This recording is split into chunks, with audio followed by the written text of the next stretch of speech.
तो फ्रेंड्स, अब आपको बताना है आपकी गांव के लोगों के बारे में। तो वो कैसे बताओगे? तो उसके बाद में आप एक लाइन अगर काम में लोगे तो बड़ी इंटरेस्टिंग होगी। तो होगा next, I want to tell you about the people of my village. मतलब इसके बाद में मेरे गांव के जो लोग हैं उनके बारे में मैं चर्चा करना चाहता हूँ। I want to tell you, I want to talk you, I want to speak about. ठीक है, ये सब वर्ड्स आप साथ साथ में काम में ले सकते हो। तो फ्रेंड्स, आपने बात की है गांव के लोगों के बारे में। ठीक है, तो आपको सेंटेंस काम में लेना है। देखिए, आप कहना चाहते हो, मान लीजिए आपका कहने का एक सेंटेंस है, आप कहते हो कि गाँव के अधिकांश लोग। ठीक है, तो अधिकांश इसको इंग्लिश में कहते हैं मोस्ट ऑफ दी।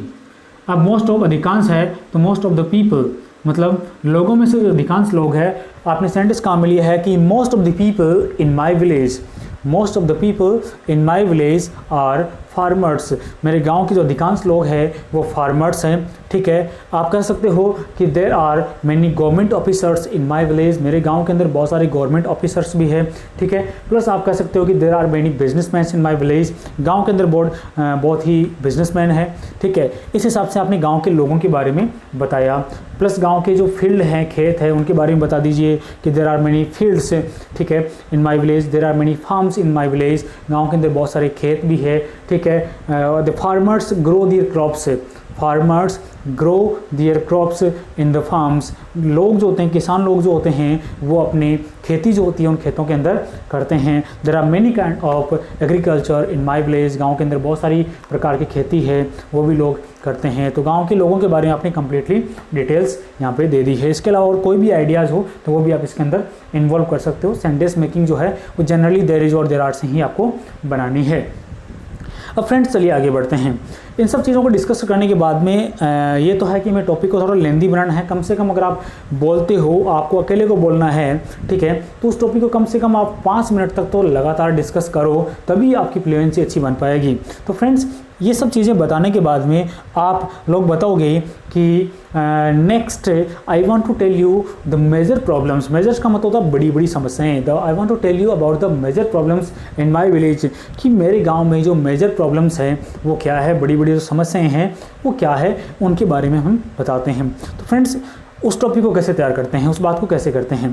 तो आपने प्रॉब्लम्स के बारे में, जिस तरह से आपने फैसिलिटीज़ के बारे में डिस्कशन किया था, उसी तरीके से हमें प्रॉब्लम्स के बारे में डिस्कशन करना है। अब प्रॉब्लम्स क्या क्या हो सकती है उनका आइडियाज़ लगाते हैं। जैसे कि हायर एजुकेशन हो गया, ठीक है, हायर मेडिकल फैसिलिटी हो गई, प्रॉपर इलेक्ट्रिसिटी फैसिलिटी हो गई, प्रॉपर वाटर सप्लाई फैसिलिटी हो गई, अनएम्प्लॉयमेंट हो गया। तो ये जनरली हम देखते हैं कि गाँव के अंदर समस्या होती है।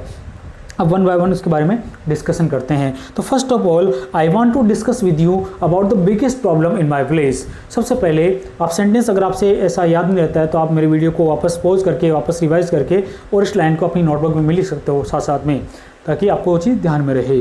तो लाइन थी कि next I want to discuss with you, I want to discuss with you about the problems in my village and the biggest problem of my village is higher education. जो मेरे गांव की सबसे बड़ी समस्या है वो है हायर एजुकेशन। तब उसके बारे में आपको एक्सप्लेन करना है। माय डियर फ्रेंड्स, अगर आप ऐसे वर्ड्स को काम में लेते हो तो ऐसा लगेगा कि आपकी वॉइस काफ़ी फैमिलियर है, या फिर आप जो बोल रहे हो काफ़ी दिल से बोल रहे हो। तो ऐसे वर्ड्स को आपको बार बार काम में लेना है।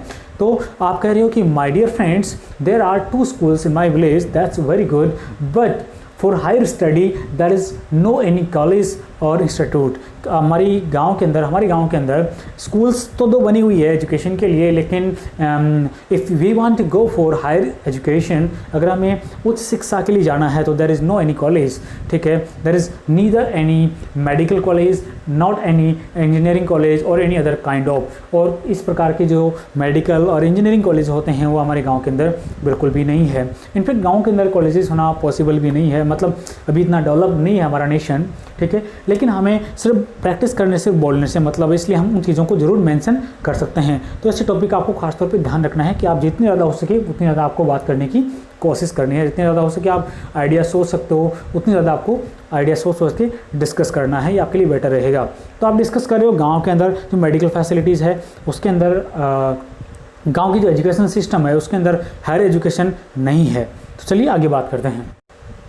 तो फ्रेंड्स, आपने हायर एजुकेशन के बारे में बताया कि there is no any college और higher institute for the education, ठीक है, ऐसी चीज़ें नहीं है। इसी तरीके से आप मेडिकल जो डिपार्टमेंट है उसके बारे में आप डिस्कशन कीजिए कि the next problem in my village is medical problems, ठीक है।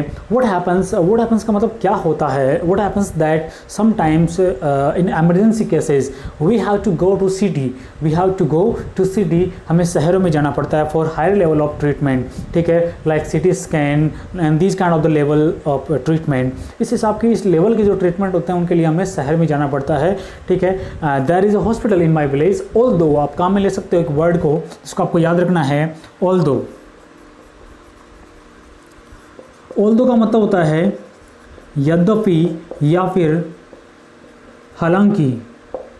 हालांकि हमारे गांव के अंदर एक हॉस्पिटल है, तो आप कह सकते हो कि although there is a hospital in my village, हालांकि हमारे गांव के अंदर एक हॉस्पिटल है, but for emergency cases we have to go to city, हमें इमरजेंसी केसेस के लिए शहर में जाना ही पड़ता है। सिटी स्कैन वगैरह ऐसी प्रॉब्लम्स आप 2-3 बता दीजिए, या फिर आप चाहते हो कि इस बात को एग्जांपल देके बताना चाहते हो तो वो भी बता सकते हो कि मान लीजिए कि आपका कोई नेबर था या फिर आपको कोई फ्रेंड था, ठीक है, जिसके साथ में ऐसी घटना हुई, उसको तुरंत सिटी ले जाया गया, गाँव में उसकी प्रॉपर ट्रीटमेंट नहीं हो पाया, तो ये सब चीज़ें आपको उस वीडियो के अंदर ज़रूर डिस्कस करनी है। अगर कोई भी ऐसा सेंटेंसेस को आपको ट्रांसलेट करने में दिक्कत आ रही है तो आप वीडियो की जो कमेंट बॉक्स है उसके अंदर वो उस वीडियो के उस लाइन के बारे में आप लिख सकते हो और उसके बारे में बता सकते हो, मैं उसको ट्रांसलेट करके आपको रिप्लाई कर दूंगा। हाँ, तो एजुकेशन फैसिलिटी के अंदर जो प्रॉब्लम थी वो आपने बताई, मेडिकल फैसिलिटीज़ में प्रॉब्लम थी वो बताई, नेक्स्ट आप इलेक्ट्रिसिटी फैसिलिटीज़ के बारे में ज़रूर बताइए, क्योंकि गांव के अंदर एक जनरल सी प्रॉब्लम होती है कि इलेक्ट्रिसिटी फैसिलिटी प्रॉपर नहीं होती है।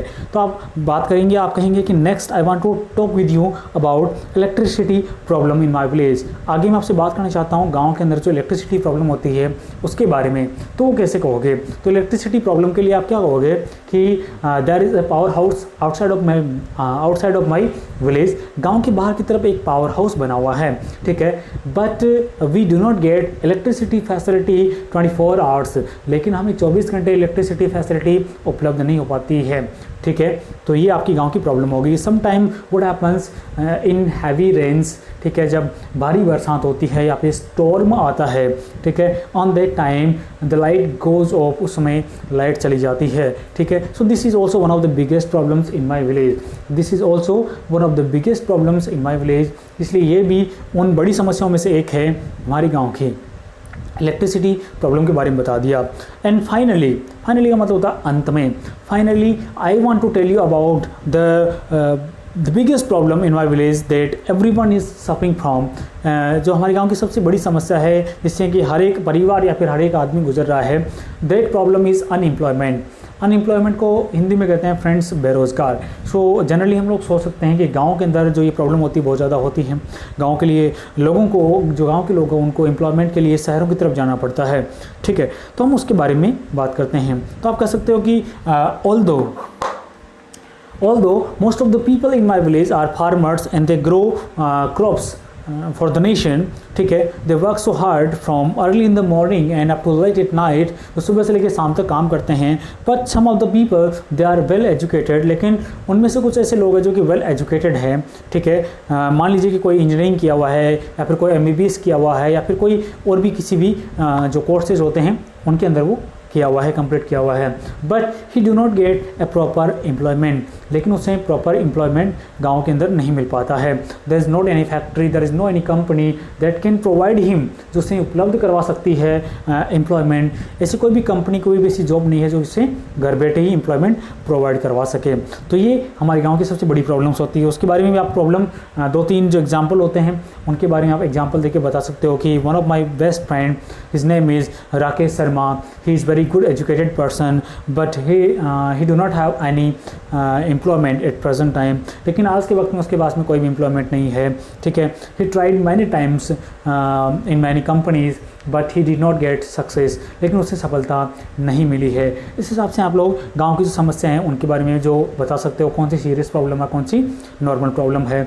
उसके बाद में आप ड्रिंकेबल वाटर प्रॉब्लम है उनके बारे में बता दीजिए, ठीक है। या फिर जो गवर्नमेंट फैसिलिटीज़ होती है, जैसे कि आप मान लीजिए कि आप गाँव के अंदर बता सकते हो कि गाँव के अंदर जो स्लो स्पीड इंटरनेट की प्रॉब्लम होती है वो भी आप कई बार बता सकते हो।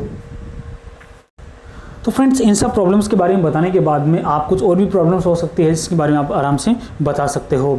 जैसे कि गांव के अंदर जो फैक्ट्रीज़ वगैरह, आई मीन टू से जो कारखाने होते हैं जहाँ पे अपनी गाड़ियाँ वगैरह रिपेयर करवाते हैं या फिर छोटे मोटे ऐसे काम करवाते हैं, वो भी गाँव के अंदर उपलब्ध नहीं है।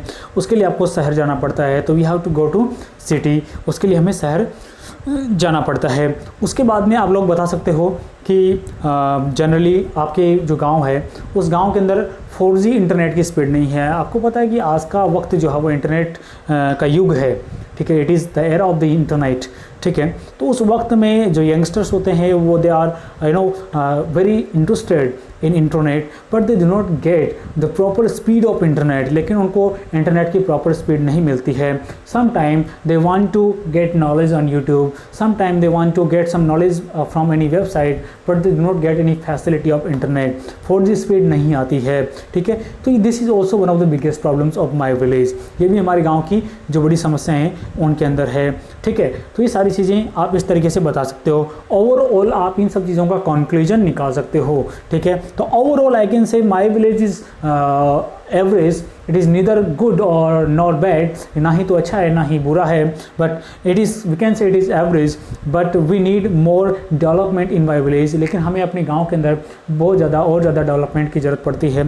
प्लस आप चाहते हो कि नेक्स्ट आप बताना चाहते हो कि गांव के अंदर जो प्लान्स है, सुपर प्लान्स है, वो क्या क्या हो सकते हैं जिसकी वजह से गाँव वालों का भला हो सकता है।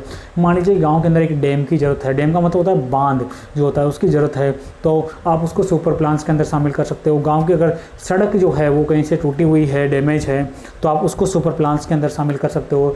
लोगों के एम्प्लॉयमेंट के लिए या फिर ट्रांसपोर्टेशन के लिए, इस हिसाब से कोई भी चीज़ है जो आपके दिमाग में सुपर प्लान्स है कि इस हिसाब से गांव का डेवलपमेंट हो सकता है, तो वो अभी आपको बताना है कि next I want to tell you about the super plans for my village. Next I want to tell you about the super plans for my village. तो मैं अपने गाँव के सुपर प्लान्स के बारे में आपके साथ में डिस्कस करना चाहता हूँ कि गाँव में कौन कौन से सुपर प्लान्स इंस्टॉल किया जा सकते हैं। तो वो जितने भी है 4G इंटरनेट की स्पीड लेके आना, कंपनी इसका लेके आना ताकि लोगों में एम्प्लॉयमेंट बढ़े, प्लस एग्रीकल्चर के लिए जो लोग हैं उनको स्पेशलिस्ट होते हैं उनकी गाइडिंग के थ्रू एग्रीकल्चर करवाया जाए ताकि वो बेटर जो प्रोडक्शन होते हैं वो ले सकते हैं, ठीक है। प्लस एजुकेशन के लिए उनको जो मॉडर्न एजुकेशन हो सकती है या फिर जो टेक्निकल एजुकेशन हो सकती है वो उनको एजुकेशन दी जाए, ठीक है। इस हिसाब से हम लोग बहुत सारे ऐसे आइडियाज़ वो अपने प्रेजेंटेशन में डाल सकते हैं जिन आइडियाज़ के थ्रू एक बड़ा शानदार सा आपका प्रेजेंटेशन बनेगा। ओवरऑल आपका जो माई विलेज का टॉपिक है वो 5 से 10 मिनट के बीच में जाना चाहिए, तब तो मान लीजिए कि आपने थोड़ी मेहनत की है और टॉपिक को तैयार करने की कोशिश की है। अदरवाइज जनरली इन चीज़ों के बारे में तो हम बोल ही सकते हैं, देयर इज़ और देयर आर हमने बेसिक क्लासेस के अंदर ज़रूर सीखा है, लेकिन जब बात आती है स्पोकन की, बोलने की, तो उस वक्त हमारे सामने बड़ी समस्या आती है। उन चीज़ों को हम लोग बोल नहीं पाते हैं, कई बार बोल देते हैं तो ट्रांसलेशन में अटक जाते हैं, ट्रांसलेशन में नहीं अटकते तो हमें कई बार आइडियाज़ नहीं आते हैं। तो इन सारी चीज़ों के बारे में आप आराम से सोचोगे सबसे पहले और सोच के उसके बाद में आपको बोलना है। नेक्स्ट, कई बार क्या होता है कि मान लीजिए कि आपने एक टॉपिक को बड़ा तैयार करना है और उस वक्त आप चाहते हो कि अभी ट्रेनिंग टाइम है आपका और उस वक्त में आपको बड़ा बोलना है, लेकिन जैसे कि बिना देखे या फिर आप पूरा कंप्लीटली बोल नहीं सकते हो, तो उसके लिए एक शॉर्ट ट्रिक होता है। आपको फ्रेंड्स क्या करना होता है कि छोटा सा पेज लेना होता है, ठीक है, और उस पेज के अंदर आप लोग टॉपिक्स के नाम, ठीक है, स्टेप बाय स्टेप आपको देना है।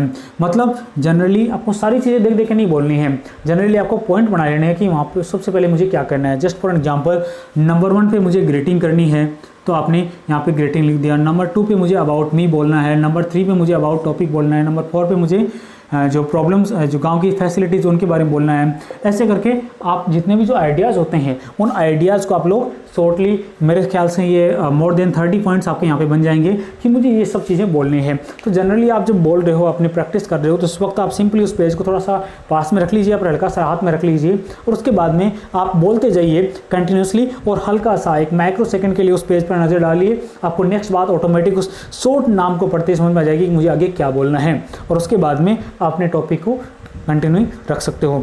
आपने 4 नंबर तक पॉइंट बोल दिया कि 4 नंबर पे मुझे ये चीज़ बोलनी है, उसके बाद में आपको 5 नंबर पे कौन सी चीज़ बोलनी है उसको आपने हल्का सा आपको देखना है। उसके बाद में आपको टॉपिक याद आ गया और आपको पूरी बात सामने आ गई तो आप आराम से डायरेक्टली बोल सकते हो।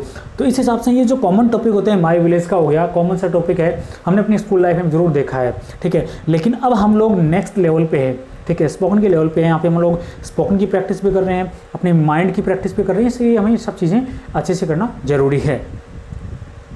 तो फ्रेंड्स हमने जाना है कि जो माय विलेज का एकदम कॉमन सा टॉपिक है, ठीक है, हमने अच्छी तरह से आता है, लेकिन इतने सारे आइडियाज़ को अगर हम लोग इंग्लिश में बोलते हैं तो ये हमारी बहुत ही अच्छी तरह से हेल्प कर सकता है। ओवरऑल हम लोग कह सकते हैं कि हमारी स्पोकन को फ्लुएंटली बनाने में हमारी बहुत अच्छे से मदद कर सकता है। तो आपको इस वीडियो को देख कर, कंप्लीटली वीडियो को देख कर ये बात जरूर समझ में आई कि इसमें तो यार बहुत सारी सी चीज़ें हैं जिनके थ्रू हम लोग बोल सकते हैं। कहने का मतलब ये हुआ कि सारी चीज़ें आपके आसपास ही होने वाली में से ही है, ठीक है, कोई भी ऐसी चीज़ नहीं है जो मैंने आपको बियॉन्ड बताई है जो कि आपके माइंड से दूर है, ठीक है। बस आपको ध्यान रखना है कि कौन सी बात को किस तरीके से बताना है। अगर आप डायरेक्टली जंप करने की कोशिश करोगे तो कुछ चीज़ें भूल जाओगे, फिर वापस टॉपिक पे आओगे तो आपको लगेगा यार नहीं ये तो मैंने बोल दिया था, ठीक है। तो इसके लिए आपको ध्यान रखना जरूरी है कि एक तो मैंने आपको बताया कि एक पेज लेके उस स्लिप के आधार पे आप लोग ऐसे बोल सकते हो। दूसरा जो तरीका है वो अगर आपको ऐसे डायरेक्टली याद होता है तो वो भी आप कर सकते हो, लेकिन स्टार्टिंग में मैं आपसे एक सजेशन जरूर दूंगा कि आपको जितना आराम से हो सके उतना आराम से आपको बोलना है। आराम से बोलोगे तो आपको एक लंबा टाइम मिलेगा। अपने आपको स्टेबल करना है, सामने जितना हो सके उतना ज़्यादा, भले वीडियो के सामने कर रहे हो या फिर क्लास के सामने कर रहे हो या फिर फ्रेंड सर्कल के सामने कर रहे हो, तो अपने आपको जितना ज़्यादा हो सके उतना स्टेबल करना है, ठीक है। और उसके बाद में आइडियाज़ को जनरेट करते जाना है और बोलते जाना है। तो इस हिसाब से हमारे पास में बहुत सारे टॉपिक हो गया। सिंपल सी चीज़ थी देयर इज और देयर आर, लेकिन हमारा टॉपिक काफ़ी लेंदी हो गया। इसी तरीके से हमारा एक टॉपिक बनेगा सीनरी प्रेजेंटेशन का, इसी तरीके से हमारा एक टॉपिक बनेगा माई हाउस का, ठीक है, और इसी तरीके से टॉपिक बनता है माई स्कूल का। तो सारे टॉपिक्स तो मैं आपको नहीं करवाऊंगा, लेकिन इस हिसाब से आपको आइडियाज़ काफ़ी मिल चुके हैं जिसके आधार पर आप लोग बना सकते हो। नेक्स्ट जो मेरा आपको वीडियो मिलेगा सीनरी प्रेजेंटेशन का, उस वीडियो को आप लोग जरूर देखिए। उसमें भी आपको देयर इज और देयर आर से रिलेटेड बहुत ही इंटरेस्टिंग चीज़ें देखने को मिलेगी, ठीक है। और आप इन सारी वीडियोज़ को कंप्लीटली जरूर देखना ताकि पूरी बात, पूरा आइडिया, आपको पूरा कंसेप्ट है अच्छी तरह से समझ में आए।